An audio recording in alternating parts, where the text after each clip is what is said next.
Selamat sore, Assalamualaikum warahmatullahi wabarakatuh. Kita lanjutkan pertemuan fisika statistik kita dan di sini kita sudah punya 3 soal. Nah, sudah sempat coret-coretkah kalian di antara 3 ini mungkin ada 1 atau 2 soal? Saya sudah nomor 1 sama 2, Pak. Nomor 1 sama 2. Berarti nomor 1 ini dadu, kemudian salah satu sisinya ada pemberat, berarti dia tidak homogen kan ya. Dan menunjukkan angka 6 adalah setengah dan sisanya adalah 10.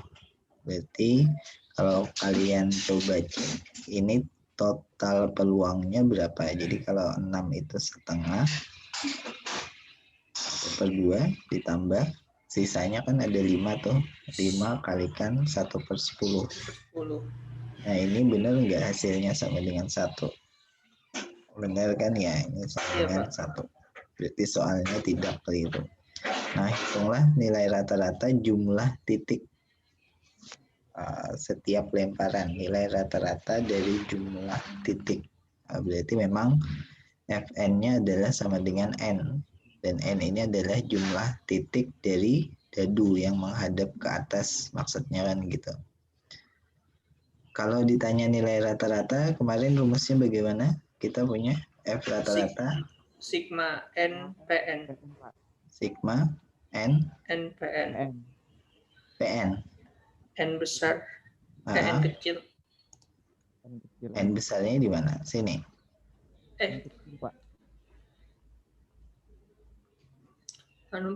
Sigma F. Fn. NPN. N. FNPN. Gini kan? Iya, Pak. Nah, untuk setiap nilai N kita kalikan jumlah Fn-nya. Jadi kalian menghitungnya dijumlahkan, berarti Fn-nya untuk untuk 1 berarti 1 kalikan 1/10. Betul. Terus ditambah 2 kali 1/10 tambah 3 kali 1/10 tambah 4 kali 1/10, Pak. tambah 5 kali 1/10 tambah 6-nya kali 5/10, Pak. Kali 5/10. Ya, 10. Ya, saya Pak. Saya samain penyebutnya.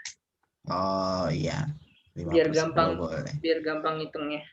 Boleh. Berarti kalau kalian langsung tulis 5/10, ini tinggal dijumlahkan aja. 1, 2, 3, 4, berarti ini 5, 3 tambah 15. 15 tambah 15/10 ditambah 30/10. 45/10 berarti 4,5. Oke, ini nilai rata-ratanya. Nah, yang kedua bagaimana? Suatu partikel dengan spin setengah dan momen magnetik berada dalam medan magnet eksternal. Energi yang dimiliki partikel tersebut adalah E minus mu B jika spin up. Jadi ini untuk spin up ya, energinya adalah minus mu B. Sementara kalau spin down, energinya adalah plus mu B. Misal peluang partikel berada dalam energi terendah adalah 3/4. Berarti ini P untuk yang spin up. 3/4. Dan energi yang lebih tinggi untuk yang spin down itu adalah 1/4. Itu berarti kayak di atasnya kan, Pak? Nilai rata-rata energi partikel tersebut. Berarti yang ditanya adalah ini. Energi, ini bukan vektor. Energi rata-rata. Rata-rata itu berapa nilainya? Dari sistem ini. Nah, di sini kalian lihat nggak partikelnya ada berapa? 1, Pak. 1. dengan spin setengah. Dengan spin setengah. Kalau misalnya, itu yang soal ketiga ya, nanti aja berarti. Energi rata-rata berarti menghitungnya sama seperti yang cara di atas, yaitu energi untuk masing-masing keadaan tadi, IN dikalikan dengan PN. Terus dijumlahkan semuanya. Iya, Pak. Ketemu nilainya berapa? Minus mu B dikalikan 3/4 ditambah. Kali? Sebentar, Pak. Totalnya? Saya belum selesai ngitung tadi, Pak. Oke, coba totalnya langsung berapa? Minus 2/4, Pak. Minus 2/4 apa? Mu B. Betul, karena ditanyakan kan dalam satuan mu B ini. Nah, sekarang coba lihat yang di soal ketiga. Misalkan terdapat 5 partikel elementer dengan spin setengah. Terbedakan dan tidak ada medan luar, berarti mungkin N besar ya enaknya ini. N besar sama dengan 5, spinnya setengah.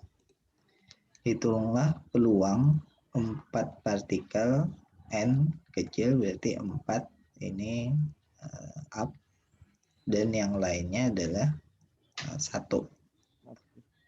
N4 itu up, N1 itu adalah down. Berapa jumlah konfigurasi? Ini yang ditanya. Pertama peluang, N4 itu up. Yang kedua adalah jumlah konfigurasi. Iya, konfigurasi. Nah, ini bagaimana? Pak, Itu ini pakai rumus ini Pak. PN N besar kecil baru N faktorial itu Pak. Kita punya ya Pak, itu N besar adalah 5, kemudian 4 yang memenuhi kriteria. Nah, sekarang kriterianya itu apa di sini? Dia spin up atau spin down? Down. Ya. Berarti P-nya sama dengan? P-nya sama dengan setengah. Iya, sini sama kayak koin kan, cuma ada 2 kemungkinan. Oh iya. Kalau nggak spin up ya spin down, berarti yang tidak memenuhi ya sama setengah juga kan. Berarti peluangnya sama-sama 1/32 semua Pak. Berarti peluangnya 4 spin up dari 5 total itu berapa? Rumusnya apa yang kemarin? Yaitu saya pakai yang itu Pak, yang P plus Q dalam kurung terus dikalikan P plus Q lagi. Oh, bisa juga. Tapi kalau sekarang kita punya 5 kali, karena ada 5 partikel elementer. Jadi P plus Q kalikan P plus Q 5 kali pengalinya. Iya, saya gitu Pak. Oh alah. Nggak kelamaan gitu nanti kalau kalau ujian waktunya sebentar gitu. Lama, tapi itu benar Pak. Benar, bisa juga sama aja. Hasilnya peluangnya 1/32. Peluangnya 1/32. Nah, coba kita cek dengan cara yang ini. Kalau P54 berarti 5 faktorial dibagi 4 faktorial dikali 5 dikurangi 4 faktorial. Benar nggak? Kayak gitu kan rumusnya?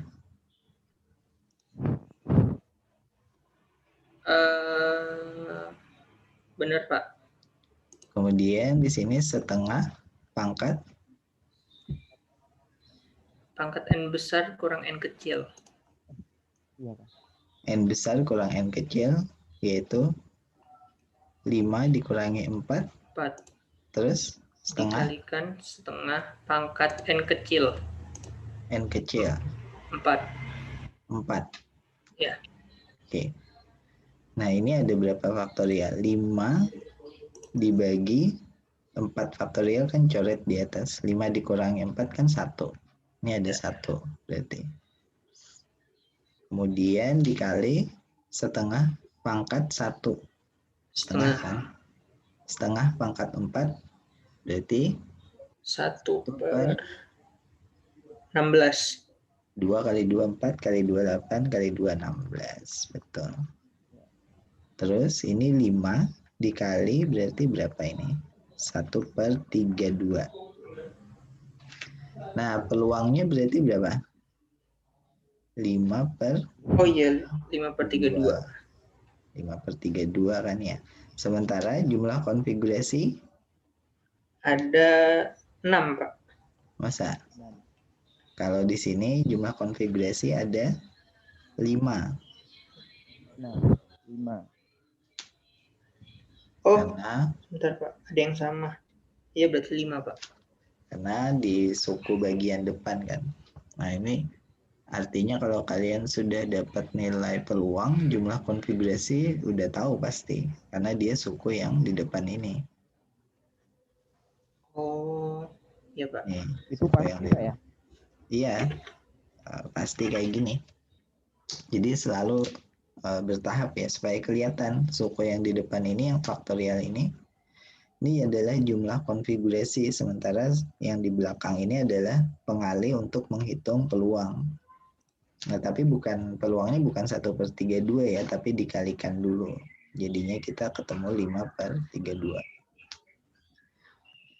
Jadi yang A ini jawabannya adalah peluang 5 per 32, sementara jumlah konfigurasi adalah 5. Itu sekilas ya. Di antara ini soal-soal di bukunya Stowe, dan mungkin 3 soal yang mewakili yang sudah kita pelajari. Oke, ada pertanyaan kah terkait soal itu? Belum ada Pak. Belum ada. Masih bisa. Iya, diingat caranya aja, cara yang paling mudah. Oke, layar kalian lihat kan layar yang aku tunjukin di sini? Lihat Pak. Iya, apa judulnya? Statistika sistem besar. Oke, fisika statistik pekan pertama. Jadi sistem besar ada dalam bidang gas atau fluida jelas, elektron dalam logam, dan semuanya. Jadi yang kita bahas sekarang lebih real. Kalau sebelumnya hanya terkait dengan jumlah yang kecil, tadi hanya berapa? 5 spin aja, sekarang yang real. Nah, contoh elemen tentu nanti bermacam-macam, bisa membahas molekul, atom, elektron, foton, hall, fonon, bisa macam-macam elemennya. Elemen ini unsur. Nah, biasanya kita contoh selalu menggunakan koin kan, ini cuma untuk gampangnya aja. Tapi di aplikasinya tentu kita tidak membahas koin lagi. Cuman koin ini kan punya karakter yang mirip dengan spin, karena bisa 2 kemungkinan kan.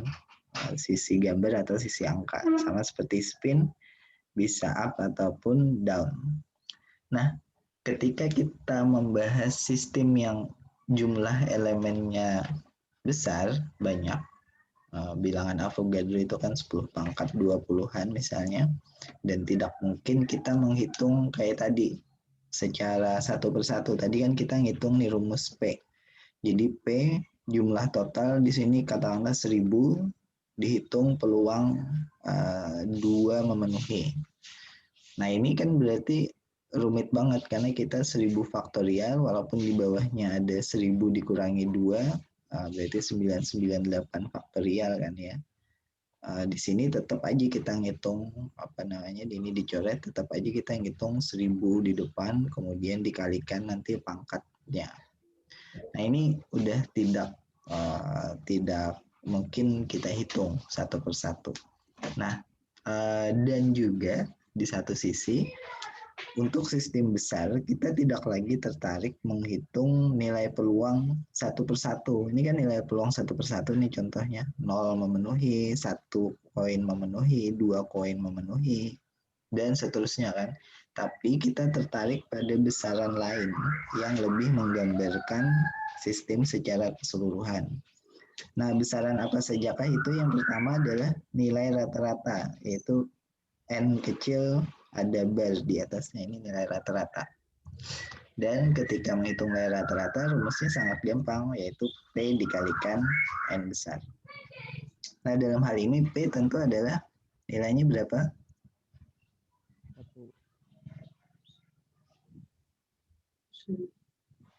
1. Iya Pak, 1. P, nilainya P kecil di sini. 1. Bukan. P kecil adalah peluang terpenuhi. Iya kan? Kalau Q peluang tidak terpenuhi. Oh, setengah. Betul, karena ini koin, jadi peluang terpenuhi ya untuk gambar muncul ya setengah, karena gambar hanya satu sisi. Q juga setengah. Nah, jadinya karena P-nya setengah, N-nya tadi 1000, berarti di sini 500. Nah, N rata-rata 500 ini maksudnya apa? 500 itu tidak lain dari jumlah gambar yang muncul. Ini 500, kalian lihat di grafiknya di bawah. Ini 500, tapi dia muncul paling sering, makanya peluangnya paling besar, lihat. Peluangnya paling tinggi nih, di antara konfigurasi yang lain. Jadi kalau kalian lihat grafik ini sebenarnya menunjukkan berbagai macam hasil pelemparan. Mulai dari di sini yang digambarkan ya, mulai dari 400 muncul gambar, 450, dan ini kan angkanya banyak banget nih, 451, 52 dan seterusnya, 500 muncul gambar dan sampai 600. Nah, tapi yang nilai lain-lain ini sangat-sangat kecil nilainya. Kalian lihat di bagian atas, ini dicoba dihitung dari 1000 koin, nih rumus atas, dari 1000 koin, 1 saja yang muncul gambar. Ini 1 dari 1000 koin yang muncul gambar, peluangnya berapa? Nah, peluangnya kalian lihat 9,3 kali 10 pangkat min 299 coba. 9,3 kali 10 pangkat min 299. Ini kan nilai yang sangat kecil kan? 10 pangkat minus gitu. Minusnya ratusan lagi. Nah, tentu kalau di plot nggak akan kelihatan. Makanya ini di bagian sini, ini kelihatan seperti 0 karena saking kecilnya peluangnya. Dan kita nggak tertarik lagi untuk mengetahui nilai satu persatu. Nah, kita cuma pengen tahu sekarang nilai rata-rata berapa, yaitu nilai di mana konfigurasi gambar muncul yang paling mungkin terjadi, yaitu 500 tadi kan, yang paling mungkin terjadi.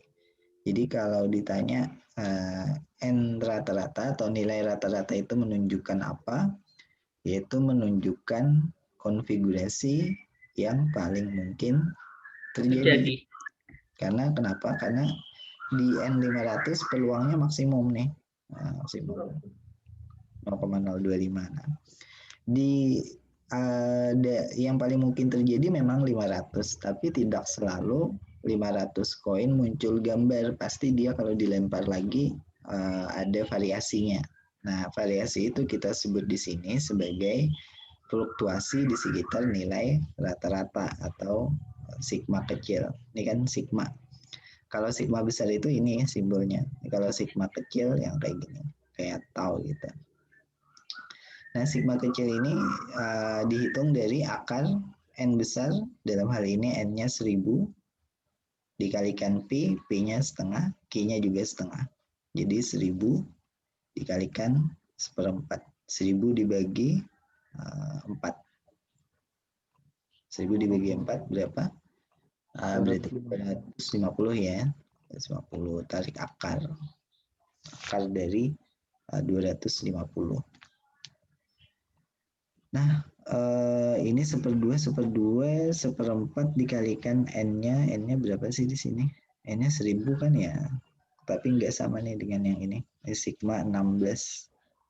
Harusnya akar dari 250 itu adalah memang ya akar dari 255 dikalikan akar dari 10. 5 kali akar 10 berapa? Coba dicari di kalkulator. 5 dikali akar 10. Akar 200. Minus. Oh, minus? Iya, Pak. Masa minus?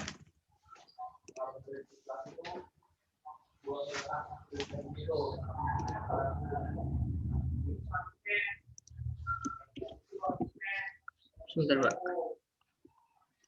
Harus nggak mungkin minus. Iya, oh enggak, Pak. 15,811. Iya, 15,811. Ya, maka dibulatin kan sama dia. 15,811 itu dibulatin jadi 16 gitu. Pembulatan aja. Jadi 15,811 atau 16 ini itu adalah fluktuasi sekitar nilai rata-rata. Nah, secara definisi kayak gitu, tapi kalau digambar, kalian lihat yang dimaksud itu tidak lain dari ini. Nah, ini lebar ini ya. Ini biasanya dikenal half width maximum, FHWM. Dia setengah jalan ke maksimum di sini, maksudnya dari bawah ya, bawah ke atas gitu, setengah jalan, kemudian dilihat lebarnya berapa. Nah, ini karakteristik dari sebuah fungsi distribusi. Jadi kalau kalau yang dimaksud karakteristik itu apa? Kalau aku analogikan misalnya rata-rata tinggi mahasiswa di ITK itu berapa? Ini N rata-rata nih. Kemudian sebarannya di sekitar N rata-rata itu berapa? Nah, itu tentu nggak semua mahasiswa punya tinggi yang sama kan, pasti berbeda-beda nanti. Nah, ini sebarannya. Jadi semakin besar nilai sigma kecil ini, berarti dia semakin lebar kurvanya, tidak memuncak. Berarti semakin banyak variasinya di antara elemen tersebut. Nah, ini contoh, berarti kita bisa punya satu besaran lagi yang unik, yang secara unik menggambarkan kurva ini, yaitu fluktuasi relatif. Nah, fluktuasi relatif ini adalah rasio antara sigma kecil bagi N rata-rata. Jadi sekarang dia sudah tidak bergantung pada sistem lagi karena dibagi dengan N rata-rata. Nah, contohnya di sini, kalau N-nya 25, ini N-nya 25 ya, kurva yang sebelah kiri, N besar, jumlah dari elemennya, sementara di kurva yang sebelah kanan, jumlah dari elemennya adalah 250. Di sini kita lihat yang N25, fluktuasinya itu adalah 2,5, sementara N yang 250 fluktuasinya adalah 7,9. Nah, sekarang bagaimana nih kalau kita lihat 2,5 kan fluktuasinya kecil sekali kan dibandingkan 7,9. Tapi jangan lupa di sini 2,5 ini karena jumlah elemennya cuma 25, sementara ini jumlah elemennya adalah 250. Jadi kalau ingin membandingkan dua kurva ini dengan tepat, kita tidak melihat fluktuasinya, tetapi melihat fluktuasi relatif. Ini sigma dibagi N rata-rata yang kalau kita sederhanakan itu bisa dihitung dari 1 per akar N. Jadi 1 dibagi akar 25, ini 1 dibagi akar 250.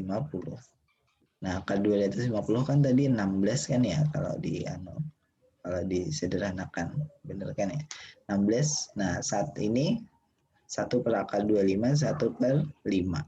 Ini nilainya 0,2. Sementara 1/16 nilainya berapa kalau kita hitung? 1 dibagi 16.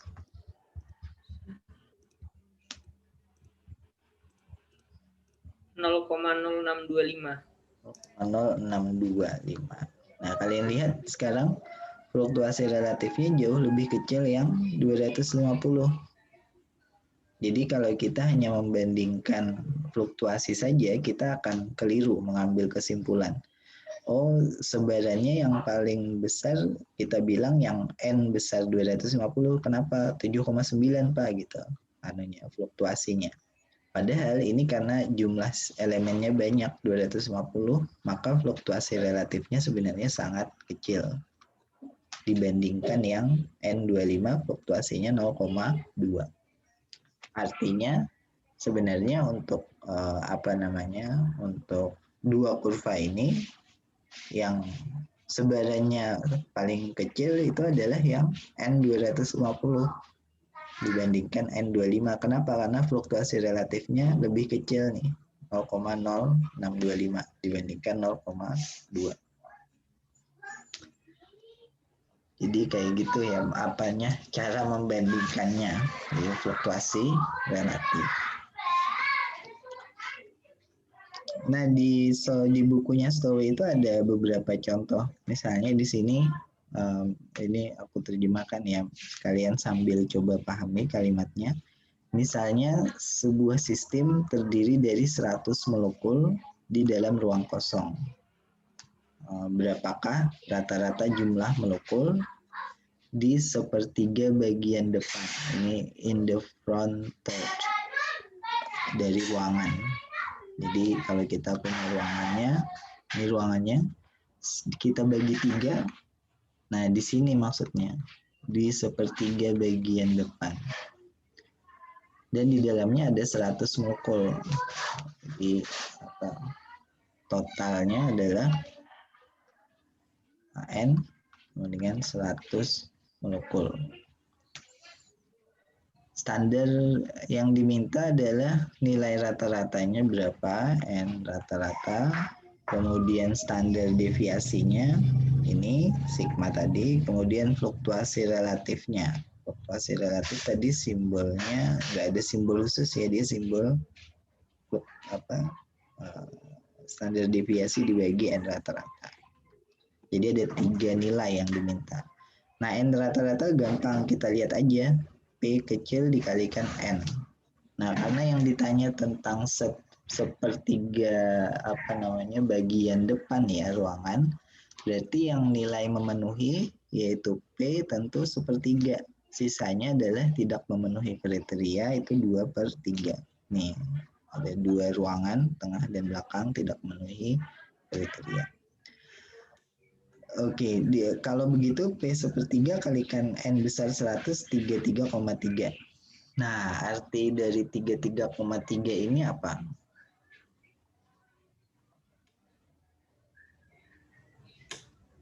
Atau kalau pertanyaannya mungkin satuannya apa sih? Nih, kebetulan dia nggak membahas satuan. Nah, kalau kita tanya satuannya apa nih 33,3 ini?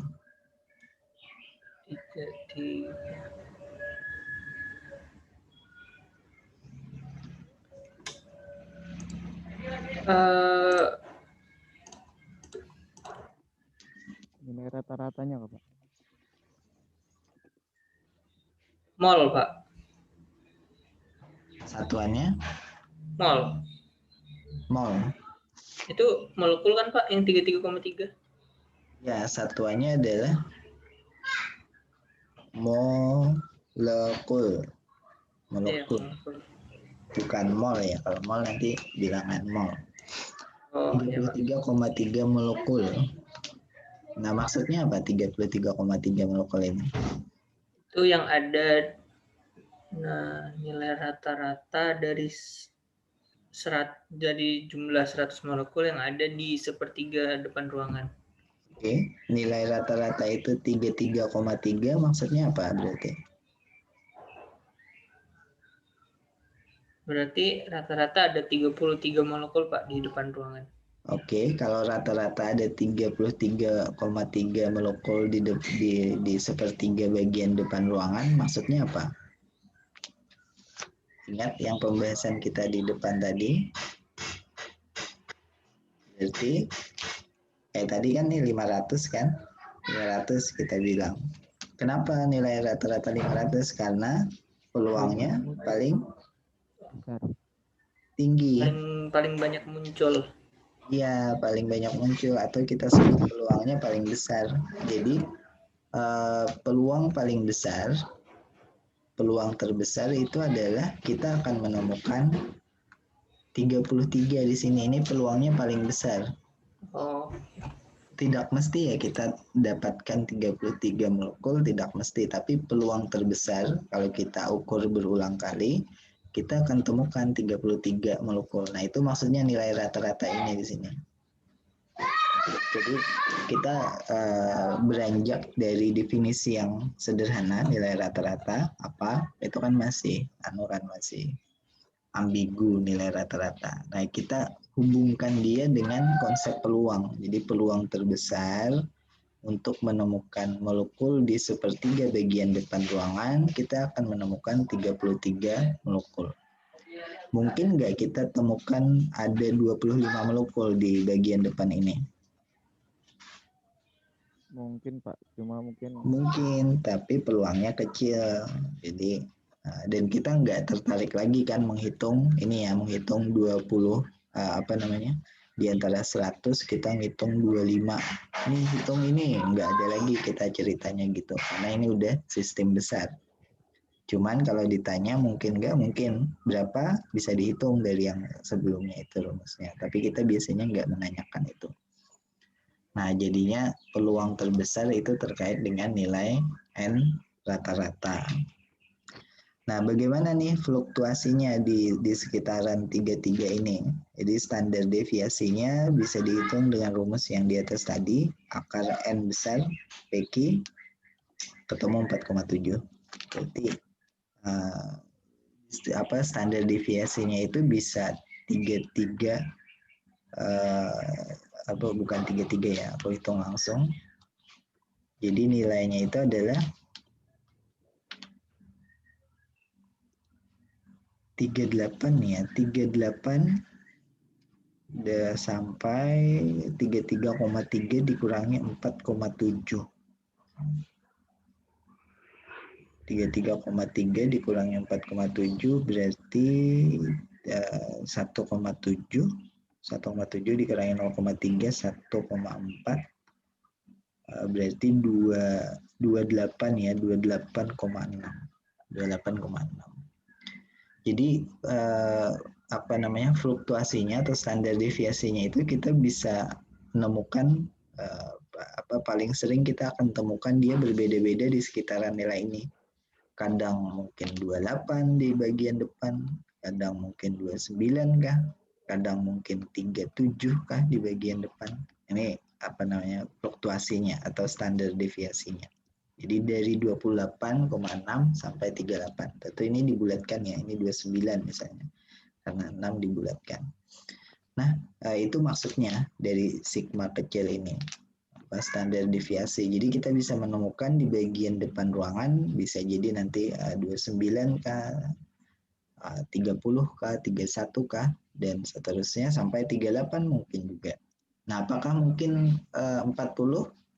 Molekul mungkin aja, tapi peluangnya terlalu kecil untuk diperhatikan. Mungkinkah 28 kita ketemu? Mungkin, tapi terlalu kecil. 25 kayak contoh tadi mungkin, tapi kecil banget gitu.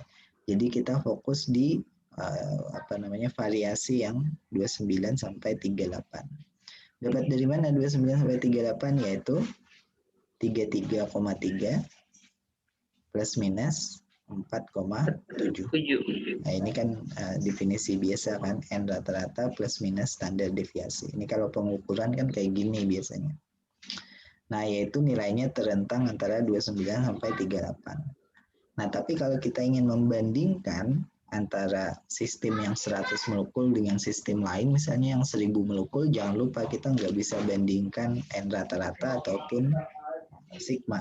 Tapi yang kita bandingkan adalah sigma dibagi N rata-rata atau fluktuasi relatif. Nah, di sini fluktuasi relatif nilainya 0,14. Nah, kalau ingin membandingkan, cari contoh lain yang kayak di bawah ini. Ini katanya repeat the above for typical real systems. Jadi sistem yang nyata itu 1 mol kira-kira atau 10⁻28 molekul gitu. Dalam hal ini berarti N besarnya adalah nggak tanggung-tanggung 10⁻28. Jadi kita hitung lagi N rata-rata. Karena dia perkalian biasa, gampang aja 1/3 bagian depan kalikan 10⁻28 ya 3,3 kali 10⁻27. Kan karena dipakai nolnya 1 kali untuk 3,3. Kemudian fluktuasinya atau standar deviasi ketemu 4,7 kali 10⁻13. Oh, besar sekali kan fluktuasi atau standar deviasinya. Tapi jangan terkecoh dengan nilai ini karena sebenarnya nilai rata-ratanya juga besar banget nih, 3,3. Ini artinya apa? 3,3 kali 10⁻27 plus minus 4,7 kali 10⁻13. Itu maksudnya. Nah, untuk sebuah sistem seperti ini, fluktuasi relatifnya memang fluktuasinya memang terlihat gede sekali. Tapi kalau kita ingin bandingkan dengan sistem yang sebelumnya, yaitu yang 100 molekul tadi, maka kita harus cari yang kita sebut sebagai fluktuasi relatif. Di sini nilainya adalah 10⁻14 ordernya ya. Jadi ini kalau ditanya ordernya berapa, ordernya adalah 10⁻14. Ini di atas ordernya berapa? Ordernya ini adalah 1,4 dikali 10⁻⁻1.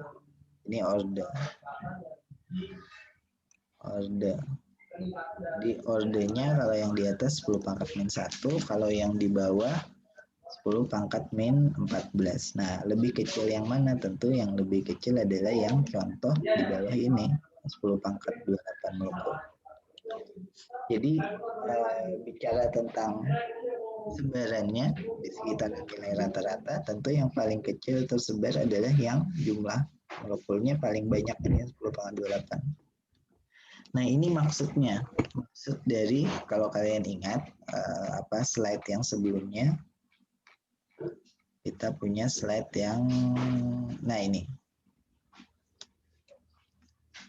Ini N-nya banyak, katakanlah ini 50, sementara ini N-nya sedikit 2.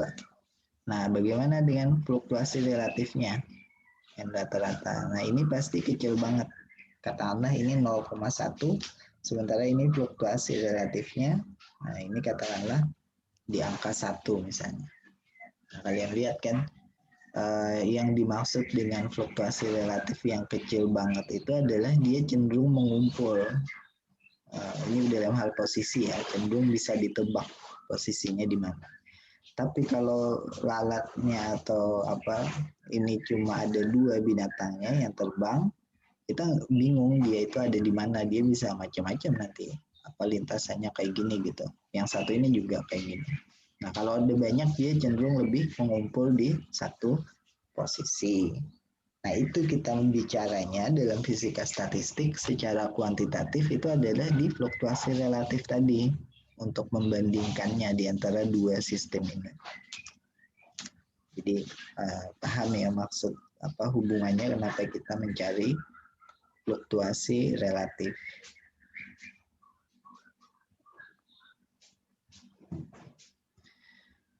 Nah, sampai sini ada pertanyaan? Belum ada, Pak. Belum? Oke, kita lanjut.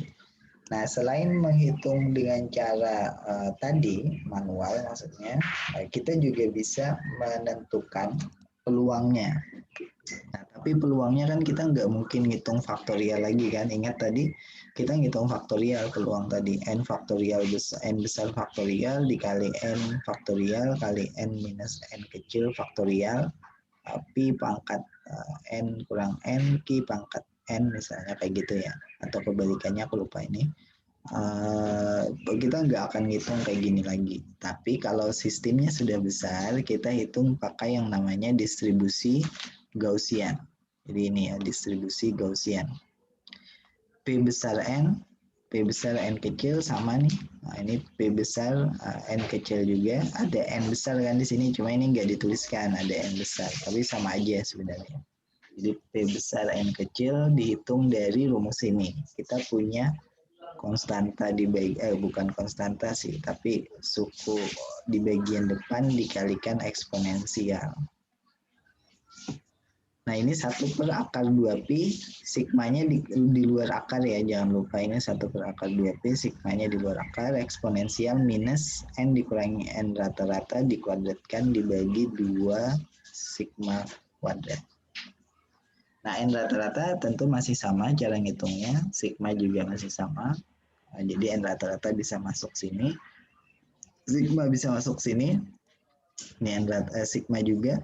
Yang ditanya adalah peluang di N kecil. Nah, jadi kita punya rumusan yang umum atau yang simpel, yaitu yang kita sebut dengan distribusi Gaussian. Dan memang ini distribusi yang secara alami memang selalu terjadi seperti ini. 1000 ini contohnya ya, kalau di bawah berapa persen yang menunjukkan gambar, 40%, 50% tentu paling tinggi peluangnya ini di atas paling tinggi. Berapapun jumlah koinnya, misal 10 koin dicoba, 100 koin atau 1000 koin bahkan dilakukan pelemparan. Jadi tidak ada perbedaan ya, untuk N rata-rata dia tetap yang di bagian tengah. Nah ini kalau persen ya, jadi bisa dipasangkan karena 50% berarti 5 koin. 5 koin yang paling tinggi peluangnya. Kalau 100 koin berarti 50 koin karena 50% yang ada di sini. 50%. 1000 koin berarti 500 koin. Contoh secara kualitatif aja. Nah, kalau diberikan contohnya di buku Stowe itu sangat jelas. Jadi, misalkan katanya kita punya 3000 molekul udara, ya, air itu udara di ruang kosong, berapakah peluang persis, ini exactly 1000 ada di sepertiga bagian depan. Jadi balik lagi ke contoh yang tadi, yaitu kita punya ruangan, kita bagi 3, kemudian berapa peluang ada 1000 molekul udara di sepertiga bagian depan. Berarti ini N kecilnya. N besarnya adalah 3000 molekul udara. Nah, P adalah peluang terpenuhi, kriteria terpenuhi tentu sepertiga karena di bagian depan kan, yang tidak terpenuhi tentu yang di bagian belakang 2/3. N rata-rata bisa dihitung P kali N, sigma juga, standar deviasi 25,8. Nah, dengan besaran-besaran ini kita bisa menghitung untuk suku yang bagian depan 1/akar 2pi dikali sigma. Ini nilainya. Kemudian menghitung bagian dari eksponensialnya. Ini eksponensialnya. N dikurangi N rata-rata kuadrat dibagi 2 sigma kuadrat. Nah, 2 sigma kuadrat itu adalah 2 kali 25,8 dikuadratkan. Ini 25,8 kali 25,8. Ini dikuadratkan kan, ini dikali 2. Ini yang suku bagian bawah. Kemudian suku yang bagian atas ini itu adalah N dikurangi N rata-rata. Jadi N-nya adalah 1000 dikurangi N rata-rata, kebetulan juga 1000. Makanya dia langsung tuliskan di sini sebagai 0. Nah, ini kan hasilnya adalah 0. Jadi ini gampang karena kita menentukan yang pembagiannya persis 1000 kan. Kalian lihat kalau ada 3000, 3 bagian ruangan ditanya 1000 tentu persis sepertiganya. Jadi langsung eksponensial pangkat minus 0.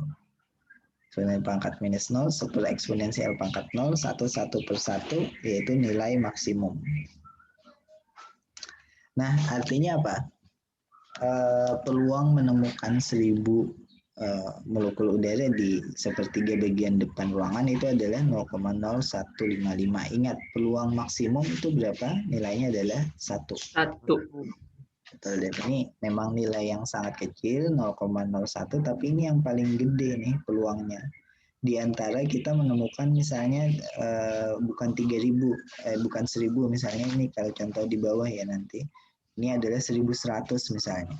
Kalau 1.100 peluangnya berapa? Lihat.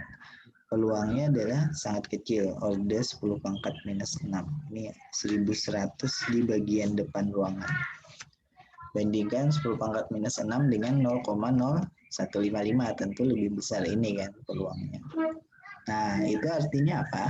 Artinya suku yang bagian depan ini 1/2P sigma itu menunjukkan probabilitas atau peluang yang maksimum.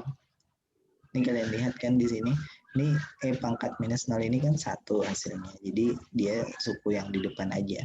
Itu artinya apa? Kalau kalian ditanya peluang maksimum itu berapa, tinggal hitung yang bagian depan ini aja. 1/2P sigma kecil.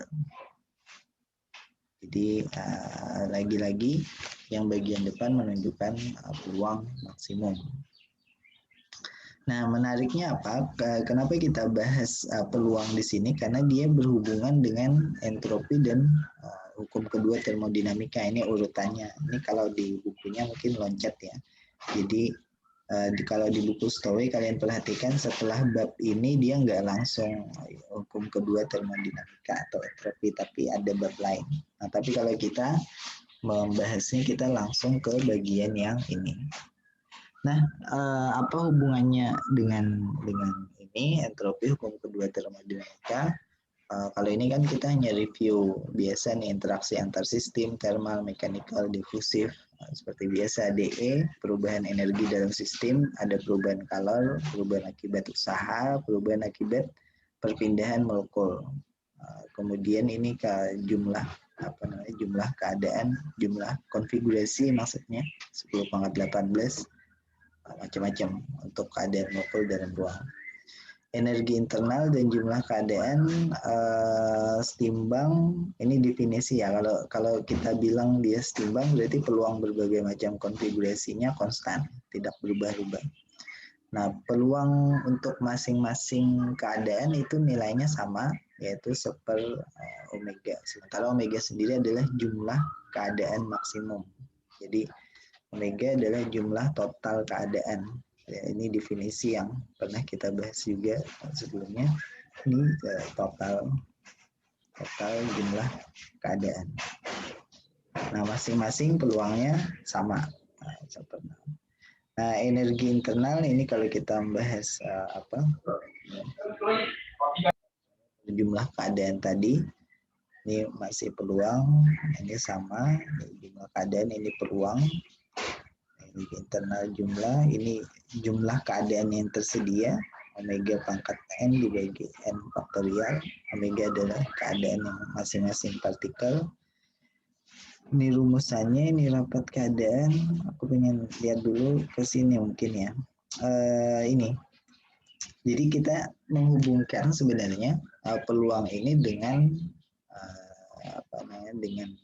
dengan jumlah konfigurasi seperti ini ya. Ini mungkin ujungnya. Jadi kita loncat ya langsung ke sini. Kalau kalian ingat, kita biasanya menghitung di soal itu adalah ini, gitu. Jadi ini mungkin soal UTS waktu itu sempat kita misalnya punya perhitungan jumlah keadaan yang tersedia di antara dua sistem. Nah, di sini dua sistem yang dimaksud itu apa? Dua sistem yang dimaksud itu misalnya 1 dan 2, kita sistem 2 atau 3 partikel, misalnya di sini A1 yang isinya 2 partikel, dia punya 6 derajat kebebasan total ya, ini sudah. Kemudian A2 memiliki 10 derajat kebebasan total juga.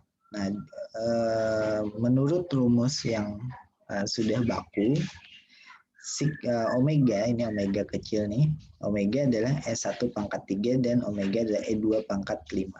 Nah, 3 dan 5 ini adalah dari jumlah, ini harusnya jumlah derajat kebebasannya nih, 3 dan 5. Jadi 3 karena dia 2 partikel, kemudian 3 kali 2 6 derajat, A2 ini untuk 2 partikel, 5 kali 2 10 harusnya. Jadi rumus baku ya ini, omega adalah E pangkat, coba kalau kita cek di atas, ini omega adalah E pangkat NV per 2. Jadi NV itu ini adalah totalnya. Kalau di atas ini berarti 6 derajat kebebasan, 6 derajat kebebasan, 6 bagi 2, 3, A2, 10. Berarti untuk sistem yang satu, NV-nya itu adalah 6. Untuk sistem yang 2, NV-nya adalah 10. Sehingga omeganya, ini kalau aku tuliskan di sini, berarti ini omeganya, kita geser aja. Berarti omeganya di sini adalah, ini omeganya berarti omeganya adalah E pangkat 6 bagi 2, 3 tadi ya. Ini omeganya adalah E pangkat 10 bagi 2, 5. Ini asal-muasalnya ya, kenapa kita ketemu omega dengan E. Ini omega dengan E. Oke. Kalau sistem 1 dan 2 kita pasangkan, kemudian kita lihat berbagai macam konfigurasi yang mungkin terhadap pembagian energinya tadi, energi yang masuk keluar di sistem itu, maka mungkin aja di satu keadaan sistem 1 tidak punya energi sama sekali, sistem 2 punya 5. Ini satuan energi, entah ini elektron volt, entah ini joule ya. Jadi tidak diperhatikan di sini. Tapi konfigurasi yang mungkin terjadi kayak gini. Bisa juga dia 1, bisa juga 4. Nah ini dalam hal aturan di sistem ini tidak boleh koma-koma ya. Jadi tidak ada 0,5, 4,5 di sini. Ya, ini 2, ini 3. Ini berbagai macam konfigurasi yang muncul. Kemudian jumlah keadaan yang tersedia dihitung dari energi tadi. E1 pangkat 3 ini jumlah keadaan yang tersedia dihitung dari energi juga. E2 pangkat 5. Nah, ini 5 dipangkatkan 5 muncul angka 3125. Nah, ingat kalau kita punya 2 sistem, kemudian kita ingin menghitung peluang total, maka dua-duanya dikalikan. Jadi, ini jumlah keadaan yang tersedia, berarti kondisinya pasangannya adalah 0. Ini terus dikalikan kayak gini, maka kita ketemu jumlah keadaan total yang tersedia, atau konfigurasi dari keadaan total yang tersedia. Nah, kalau diperhatikan, ini grafik yang mungkin sudah familiar bagi kalian. Kalau diperhatikan di sini, kita akan ketemu posisi atau konfigurasi di mana jumlah keadaannya paling besar. Nih, yaitu 1944. Nah, ini menunjukkan apa jumlah keadaan yang paling besar ini?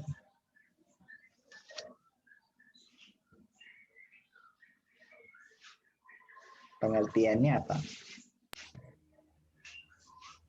Jumlah yang paling sering muncul. Gimana? Jumlah yang paling sering muncul. Ya, jumlah total keadaannya paling besar. Nah, artinya apa di sini? Yang paling sering muncul, Pak. Peluangnya paling besar. Karena kan peluang dari sini diketahui dari 1944 dibagi dengan total ini 38 dan 6. Ini kalau sudah dihitung di Stowaway 0,5. Nah ini 0,5 peluangnya yang paling besar. Yang lain kan lebih kecil, 1024 dibagi 3896. Terus saja ini juga lebih kecil. Nah, apa memangnya? Kalau peluangnya paling besar berarti paling mungkin terjadi adalah pembagian energi di dua sistem itu. Ini dua sistem katakanlah beda volumenya ya. Beda volumenya. Paling mungkin terjadi salah satunya 2, yang lain 3 gitu. Apa namanya? Pembagiannya paling mungkin terjadi seperti ini. Kenapa? Karena peluangnya paling besar. Kenapa peluangnya paling besar? Karena jumlah keadaan totalnya paling besar. Nah, dan setiap keadaan itu punya nilai yang sama. Ini tadi yang gambarnya di depan ini. Setiap keadaan yang tersedia ini 1, 2, 3 dan seterusnya sampai sigma ini nilainya tetap sama seperti sigma peluangnya. Jadi kalau dijumlahkan semua peluang yang tersedia, kita bisa menghitung seperti ini, 1944 dibagi 3896, 0,5. Nah, lagi-lagi di sini kita menghubungkan antara peluang yang paling besar ini dengan keadaan setimbang. Dalam hal ini kita menghubungkan dengan keadaan setimbang ya. Timbang. Sebelumnya kita menghitung peluang yang paling besar yang di sini ya. Ini kita menghubung peluang paling besar dengan nilai rata-rata. Jadi kalau kalian lihat di sini kita menghubungkan peluang yang paling besar nih peluang maksimum dengan nilai rata-rata 1000 koin, ini 500 koin. Ini N rata-rata. Nah, ini dalam hal teknik peluang kita menggunakan N rata-rata, tetapi ketika kita aplikasikan sebenarnya di dalam keadaan termodinamika, maka peluang paling besar itu adalah keadaan setimbang. Nah, sementara di keadaan setimbang ini yang diukur secara termodinamika. Diukur secara termodinamika, baik itu suhunya berapa di keadaan setimbang, tekanannya berapa, dan besaran-besaran lain. Energi misalnya, nah, ini yang keadaan setimbang yang kita ukur. Jadi termodinamika yang kalian pelajari adalah termodinamika yang berada dalam keadaan setimbang. Nah, secara fisika statistik kita meninjaunya keadaan setimbang ini adalah saat peluangnya paling besar. Nah, itu intinya dari slide yang kedua ini. Jadi kita belajar jumlah keadaan yang tersedia dengan berbagai macam ini. Intinya adalah itu tadi, yaitu keadaan setimbang. Ini belum masuk ke entropinya ya, jadi di slide ini belum masuk di entropi. Oke, mungkin singkatnya seperti itu, dan ini memang sudah pernah kalian pelajari pasti, dan ini adalah soal-soal UTS waktu itu kalau nggak salah, dan kita punya beberapa jenis jumlah partikel, jumlah keadaan, misalnya ini yang paling gede nih, kita menghitung totalannya berapa. Oke, ada pertanyaan sampai di sini?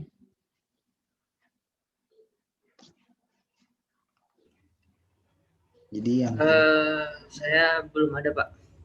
Oke. Sama, Pak.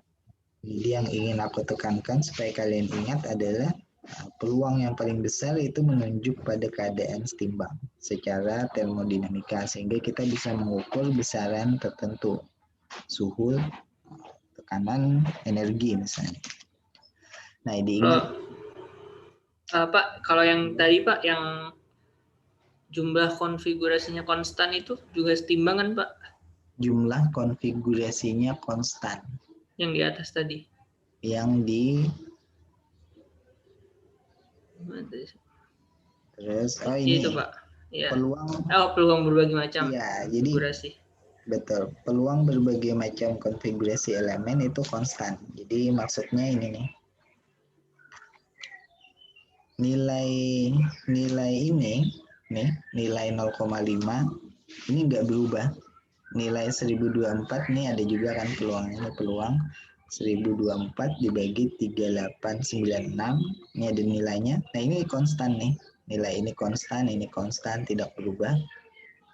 Artinya ya, itu menunjuk ya keadaan setimbang tadi. Oh, ya Pak. Kalau berubah-ubah 0,5-nya bergeser-geser misalnya ke maksudnya jumlah ini bergeser ya 1000 ke atas ini, berarti geser nanti di sini yang paling setimbang 1 dan 4, atau dia geser ke bawah 4 dan 1 misalnya. Nah, itu bukan keadaan setimbang. Itu maksudnya yang kalimat di atas tadi ini ya, peluang berbagai konfigurasi elemen itu konstan. Iya Pak. Jadi abstrak memang yang kita bahas, tetapi itu adalah prinsip fundamental di fisika statistiknya. Nanti dari sini kita mungkin carikan contoh soal kayak tadi, baru kita lanjut lagi. Oke, ada pertanyaan? Sudah cukup jelas, Pak. Oke, kalau tidak ada berarti kita cukupkan sampai di sini. Terima kasih. Assalamualaikum warahmatullahi wabarakatuh. Waalaikumsalam. Terima kasih, Pak. Yuk, linknya nanti bisa dilihat di YouTube.